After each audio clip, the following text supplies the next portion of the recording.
அதெல்லாம் நீ சொல்லக்கூடாது, அதெல்லாம் நீ சொல்லக்கூடாது, அதையும் நீ சொல்ற. இப்படிதாங்க நம்மளோட உள்துறை அமைச்சர் அமித்ஷா அவர்கள் பேசின பேச்சுக்கு பங்களாதேஷ் கவர்மெண்ட் டென்ஷன் ஆகி பயங்கரமா எதிர்ப்புகளை பதிவு பண்ணிட்டு வந்துட்டு இருக்காங்க. இன்னைக்கு நம்ம வீடியோல அப்படி என்ன உள்துறை அமைச்சர் பேசியிருக்காரு அப்படின்றதான் டீட்டெயிலா வந்து பார்க்க போறோம். இந்திய பங்களாதேஷ் உறவுகள் அப்படின்றது எவ்வளவு தூரமா மோசமா போய்கிட்டு இருக்கு அப்படின்றது நமக்கு கிளீனாவே வந்து தெரியும்.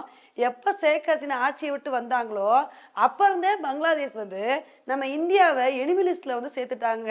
அந்த அளவுக்கு நமக்கு எதிரா பல விஷயங்களை வந்து பண்ணிட்டு வந்துட்டு இருக்காங்க. இந்த மாதிரி ஒரு சுச்சுவேஷன்ல தான் நம்மளோட ஹோம் மினிஸ்டர் அமித்ஷா அவர்கள் வந்து ஜார்க்கண்ட்ல பேசின பேச்சு பங்களாதேஷ ரொம்பவே கோவப்படுத்திருக்குங்க. அவர் அப்படி என்ன பேசினாரு அப்படின்னு தானே வந்து கேக்குறீங்க. ஜார்க்கண்ட்ல வந்து இன்னும் கொஞ்ச நாள் வந்து எலெக்ஷன் வந்து வரப்போகுது. ஸோ அந்த மாதிரி வந்து எலெக்ஷன் கேம்பெயின்ல வந்து பேசும்போது உள்துறை அமைச்சர் அமித்ஷா அவர்கள் என்ன சொன்னாரு அப்படின்னா, நாங்க மட்டும் ஆட்சிக்கு வந்தோம், ஜார்க்கண்டை நல்ல நிலைமைக்கு வந்து கொண்டு போவோம். ஏன்னா இப்ப ஜார்க்கண்ட்ல என்ன மாதிரி பிரச்சனைகள் இருக்கு அப்படின்றது எங்களுக்கே தெரியும். இங்க வந்து வங்கதேசத்துல இருந்து நிறைய ஊடுருவல்கள் வந்து வந்துகிட்டு இருக்கு. இது வந்து இந்த ஸ்டேட்டோட பாதுகாப்பையே கேள்விக்குறியாக்கி இருக்கு. இதே மாதிரி 20-30 வருஷம் பங்களாதேஷ்ல இருந்து வர்ற மக்கள் கண்டினியூ ஆயிட்டு இருந்தாங்க அப்படின்னா அந்த மாதிரி ஊடுருவலா வர மக்கள் தான் வந்து அதிகமா இருப்பாங்க. இங்க உள்ள மக்களோட ரேஷியோ அப்படின்றது ரொம்பவே கம்மியா வந்து போயிடும். இது வந்து இந்த ஸ்டேட்டுக்கே ரொம்ப ஆபத்து. அதனால நாங்க மட்டும் ஆட்சிக்கு வந்தோம் அப்படின்னா இந்த ஒரு விஷயத்த தடுத்துருவோம். அங்க இருந்து இந்த ஸ்டேட்டுக்கு யாரும் வராத மாதிரி ஒரு சூப்பரான விஷயத்த பண்ணிடுவோன்னு இது மாதிரி உள்துறை அமைச்சர் அமித்ஷா அவர்கள் பேசியிருக்காரு. இவர் இந்த மாதிரி பேசினதாங்க பங்களாதேஷ் கவர்மெண்ட் வந்து தையா தக்கன்னு கூச்சிட்டு இருக்காங்க. அதை எப்படி ஹோம் மினிஸ்டர் அமித்ஷா வந்து இந்த மாதிரி பேசலாம்? ஒரு ஹோம் மினிஸ்டரா இருந்துகிட்டு இப்படி எல்லாம் வந்து பேசலாமா? இவரே முக்கியமான பொறுப்புல வந்து இருக்காரு. அண்டை நாட்டோட மக்களை பத்தி பேசும்போது எவ்வளவு கவனமா வந்திருக்கணும். ஆனா இவர் என்னடானா பங்களாதேஷ் மக்களை வந்து காயப்படுத்துற மாதிரி ரொம்ப ஒரு மோசமான விமர்சனத்தை வந்து முன் வச்சிருக்காரு. இதை நாங்க ஏத்துக்க முடியாதுப்பா, ஏத்துக்கவே முடியாதுன்னு இந்த ஒரு விஷயத்துக்கு அதிகமான எதிர்ப்புகளை வந்து பதிவு பண்ண ஆரம்பிச்சிட்டாங்க. இந்த ஒரு விஷயத்தை பத்தி பங்களாதேஷோட ஃபாரின் மினிஸ்டர் என்ன சொல்லியிருக்காங்க அப்படின்னா, இந்தியாவோட அமைச்சரான அமித்ஷா அவர்கள் வந்து இந்த மாதிரி பேசுனது ஒரு மிகப்பெரிய தவறு. இந்த ஒரு விஷயத்துக்கு கடுமையான எதிர்ப்புகளை வந்து பதிவு பண்றோன்னு பங்களாதேஷோட வெளியுறவுத்துறை அமைச்சகம் வந்து இந்த மாதிரி எதிர்ப்புகளை வந்து பதிவு பண்ணியிருக்காங்க. இது மட்டும் இல்லாம பங்களாதேஷ்ல உள்ள பங்களாதேஷ்கான நம்ம இந்திய தூதரை வந்து கூப்பிட்டு பங்களாதேஷ் கவர்மெண்ட் வந்து எச்சரிச்சிருக்காங்க. எச்சரிச்சது மட்டும் இல்லாம அவர்கிட்ட என்ன வந்து சொல்லியிருக்காங்க அப்படின்னா, இந்த ஒரு விஷயத்துக்கு எதிரான ஒரு எதிர்ப்பு கடிதத்தை வந்து கொடுத்திருக்காங்க. இப்ப இதுதான் உலக அரசியல்ல ஒரு முக்கியமான விஷயமா வந்து பார்க்கப்படுது. இப்ப ஜார்க்கண்ட்ல நம்மளோட உள்துறை அமைச்சர் அமித்ஷா அவர்கள் பேசுறாரு அப்படின்னா இந்த ஒரு விஷயத்துக்கு ஏன் வந்து பங்களாதேஷ் கவர்மெண்ட் இவ்வளோ டென்ஷன் ஆறாங்க? இவங்க இந்தியாவை பத்தி எதுவுமே பேசுறது இல்லையா? இவங்க இந்தியாவை பத்தி எக்கச்சக்கமான விஷயங்கள் வந்து பேசிட்டு இருக்காங்க. இவ்வளவு ஏன் பங்களாதேஷ்ல வெள்ளம் வந்துச்சு அப்படின்னா இதுக்கு காரணம் இந்தியா தான்.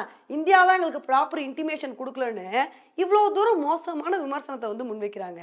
இப்படி இருக்கும்போது நம்ம நாட்டு மக்கள் நலனுக்காண்டி ஒரு சில விஷயங்கள் வந்து சொல்றோம் அப்படின்னா இதுக்கு ஏன் தேவையில்லாம இவங்க கொந்தளிக்கிறாங்க? பங்களாதேஷ் வந்து இஷ்டத்துக்கு பேசுறாங்க அப்படின்றதான் இந்த விஷயத்துல நம்மளோட கருத்தா வந்து இருக்குங்க. இது மட்டும் இல்லாம நம்மளோட ஹோம் மினிஸ்டர் அமித்ஷா அவர்கள் வந்து இப்பதான் பங்களாதேஷை பத்தி இப்படி பேசியிருக்காரான்னு கேட்டீங்கன்னா கண்டிப்பா கிடையாதுங்க. 2019லயும் இதே மாதிரி ஒரு விஷயத்தான் வந்து சொன்னாரு. 2019ல தான் சிஏஏ வந்து கொண்டு வரணும்னு அப்ப நிறைய பேச்சுகள் வந்து போச்சு. அப்ப அந்த சமயத்துல அமித்ஷா அவர்கள் என்ன சொன்னாரு அப்படின்னா, நம்மளோட அண்டை நாடான வங்கதேசத்துல வந்து இந்துக்கள் ரொம்பவே கொடுமைப்படுத்தப்படுறாங்க, அங்க சிறுபான்மையினருக்கு எதிராக நிறைய தாக்குதல் வந்து நடக்குது அப்படின்னு எவ்வளவோ விஷயங்கள் வந்து பேசினாரு. அப்போ கூட பங்களாதேஷ் வந்து என்ன சொன்னாங்க அப்படின்னா, இந்த மாதிரிலாம் அவங்க பேசுறாங்க, இந்தியாவோட கருத்து தப்பு அப்படின்னு அந்த ஒரு கருத்துக்கு எதிர்ப்பு வந்து பதிவு பண்ணாங்க. அதே மாதிரி ஒரு விஷயத்தை தான் இப்ப வந்து நம்மளோட உள்துறை அமைச்சர் அமித்ஷா அவர்கள் வந்து பேசியிருக்காரு. இதுக்கு ஏன் பங்களாதேஷ் கவர்மெண்ட் வந்து தையா தக்கான்னு குதிக்கிறாங்கன்னு தெரியல. இப்ப இந்த மாதிரி விஷயங்கள்லாம் பேசுறதுக்கு முன்னாடி பங்களாதேஷ் கொஞ்சமாவது அவங்க நாட்டுல என்ன நடக்குது அப்படின்றத பார்த்துட்டு வந்து பேசணுங்க. ஏன்னா எப்ப ஷேக் ஹசீனா தன்னோட ஆட்சியை விட்டு இறங்குனாங்களோ அப்ப இருந்தே பங்களாதேஷ்ல வந்து சிறுபான்மையினர் மேல அதிகமா தாக்குதல் நடத்த வந்து ஆரம்பிச்சிட்டாங்க. இத பத்தி யுஎஸ் கவர்மெண்ட் வந்து கொஞ்சம் கூட வாய திறக்கவே இல்லைங்க. அவர் பாட்டுக்கு அவர் உண்டு அவர் வேலை உண்டுன்னு வந்து இருக்காரு. இதுல இந்த மாதிரி பங்களாதேஷ்ல சிறுபான்மையினர் ரொம்ப தாக்கப்படுறாங்க, அவரோட உரிமைகள் வந்து பாதுகாக்கப்படணும், ரொம்ப அவங்க கஷ்டப்படுறாங்கன்னு மற்ற நாடுகளும் பேசினா அவங்களையும் வந்து எதிர்க்கிறது. ஏன்னா நம்ம பிரதமர் மோடி அவர்கள் கூட பங்களாதேஷ்ல வந்து சிறுபான்மையினருக்கு எதிராக நிறைய விஷயங்கள் நடக்குது, அவங்களோட உரிமைகள் வந்து பாதுகாக்கப்படணும்னு நம்மளோட இண்டிபெண்டன்ஸ் டே ஸ்பீச்லயே இந்த மாதிரி ஒரு முக்கியமான கருத்தை வந்து பேசினாரு. இதுக்கு வந்து பங்களாதேஷோட இன்டரிம் கவர்மெண்ட் தலைவரா இருக்கிற முகமது யூனஸ் வந்து டென்ஷன் ஆயிட்டாருங்க. அது எப்படி இந்தியாவில் இந்த மாதிரிலாம் பேசலாம்? இந்திய ஊடகங்கள் இஷ்டத்துக்கு எங்க நாட்டுல என்ன நடக்குதுன்னு தெரியாமையே நியூஸை போட்டுட்டு இருக்காங்க. இந்த ஒரு விஷயத்த நாங்க அவ்வளோ ஈஸியா விட மாட்டோம்னு டைரக்டா இதை பத்தி பிரதமர் மோடி அவர்கள் கிட்ட வந்து பேசினாரு. அதுல அவர் என்ன சொன்னாரு அப்படின்னா, ஃபர்ஸ்ட் உங்க நாட்டு ஜேர்னலிஸ்ட் வந்து எங்க நாட்டுக்கு வரணும், எங்க நாட்டுல வந்து உண்மையான சுச்சுவேஷன் எப்படி இருக்கு, நாங்க எங்களோட மைனாரிட்டிஸை எப்படி பாதுகாக்கிறோம் அப்படின்றத நீங்க பார்த்துட்டு தான் அதுக்கப்புறம் நியூஸ் போடணும், சும்மா ஃபேக் ப்ரொபகண்டா வந்து பரப்பக்கூடாதுன்னு இது மாதிரி யுனஸ் வந்து டென்ஷனா வந்து பேசினாரு. அவங்க நாட்டுல என்ன மாதிரி சுச்சுவேஷன் இருக்கு அப்படின்றத அவங்க சொல்லிதான் நமக்கு தெரியணுமா? எவ்வளோ மோசமான சம்பவம் நடந்துகிட்டு இருக்கு அப்படின்னு நமக்கு வந்து தெரியும். எப்ப ஷேக் ஹசீனா ஆட்சி விட்டு இறங்குனாங்களோ அப்ப இருந்து சிறுபான்மையினர் மேல கிட்டத்தட்ட ஒரு தடவை 2 தடவை இல்லைங்க, 200 தடவைக்கு மேல 200 இடங்கள்ல வந்து இந்த மாதிரி தாக்குதல் வந்து நடத்திருக்காங்க. ஆனா இத பத்தி அவங்க வாயவே திறக்காம வந்து இருக்காங்க.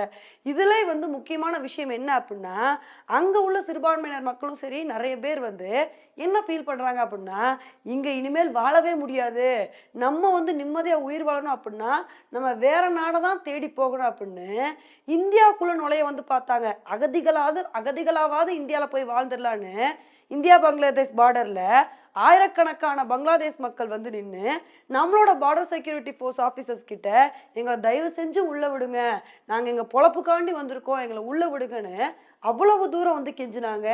அதுக்கு நம்மளோட பார்டர் செக்யூரிட்டி ஃபோர்ஸ் ஆஃபீஸர் ஒருத்தர் வந்து எமோஷனலா பேசின வீடியோ, எமோஷனலா ரிப்ளை பண்ண வீடியோ வந்து சோசியல் மீடியால அவ்வளோ வைரலா வந்து ஷேர் ஆச்சு. இவ்வளோ தூரம் பங்களாதேஷ்ல பிரச்சனைகள் அப்படின்றது போய்கிட்டு இருக்குன்னு தெரியும். இப்படிலாம் இருக்கும்போது பங்களாதேஷ்ல ஒண்ணுமே நடக்கல, எங்க நாட்டுல பிரச்சனையே இல்லை, எங்க நாட்டு மக்கள் எல்லாருமே ரொம்ப சந்தோஷமா இருக்காங்கன்னு எப்படிதான் வாய் கூசாம பொய் சொல்றாங்களோ தெரியலங்க. உண்மையிலே பங்களாதேஷோட நிலைமை அப்படின்றது ரொம்ப மோசமா வந்து போய்கிட்டு இருக்கு. இவ்வளவு நாள் ஷேக் ஹசீனா ஆட்சியில இருந்த வரைக்கும் நம்ம இந்திய பங்களாதேஷ் உறவுகள்ல எந்த பிரச்சனையுமே இல்லாம நல்லா ஸ்மூத்தா வந்து போயிட்டு இருந்துச்சு. இவ்வளவு ஏன் பங்களாதேஷ்க்கு ஏதாவது பிரச்சனை வரும்போதும் சரி, அவங்க பினான்சியலா கஷ்டப்படும் போதும் சரி, நம்ம வந்து பங்களாதேஷ்க்கு நிறைய உதவிகளை வந்து பண்ணிட்டு இருந்தோம். அவங்களுக்குன்னு தனி பட்ஜெட்டை ஒதுக்கி எக்கச்சக்கமான விஷயங்களை வந்து பண்ணிட்டு இருந்தோம். ஆனா எப்ப பங்களாதேஷ்ல ஆட்சி மாற்றம் வந்து ஏற்பட்டுச்சோ அப்ப இருந்தே நம்ம இந்தியாவும் கொஞ்சம் சுதாரிக்க வந்து ஆரம்பிச்சிட்டோங்க. ஏன்னா பங்களாதேஷை பொறுத்த வரைக்கும் இந்தியாவுக்கு எதிராக ஏதாவது ஒரு விஷயத்த பண்ண முடியாதா, இந்தியாவுக்கு எதிராக பேசி உலக அரங்குல இந்தியாவுக்கு ஒரு டேமேஜை வந்து ஏற்படுத்தணும்னு இது மாதிரி நிறைய விஷயங்கள் வந்து பண்ணிட்டு இருக்காங்க. ஆனா என்னதான் பண்ணாலும் இதனால சஃபர் ஆக போறது பங்களாதேஷ் தாங்க. ஏன்னா பங்களாதேஷ் பண்ற விஷயங்கள் சுத்தமா வந்து சரியில்லை. நன்றி மறந்து அவங்க இந்தியாவை எதிர்த்தாங்க அப்படின்னா இதனால பங்களாதேஷ் தான் வந்து சஃபர் ஆவாங்க. இனிமேலாவது வந்து பங்களாதேஷ் புரிஞ்சுக்கிட்டு திருந்தி நடக்கிறாங்களா இல்ல என்ன பண்றாங்க அப்படின்றத பொறுத்து வந்து பார்க்கலாம். ஓகே ஃப்ரெண்ட்ஸ், இந்த ஒரு விஷயத்த பத்தி நீங்க என்ன நினைக்கிறீங்க அப்படின்றத என்னோட கமெண்ட் செக்ஷன்ல வந்து போடுங்க. இதே மாதிரி இன்னொரு வீடியோல உங்களை வந்து மீட் பண்றேன். Bye friends.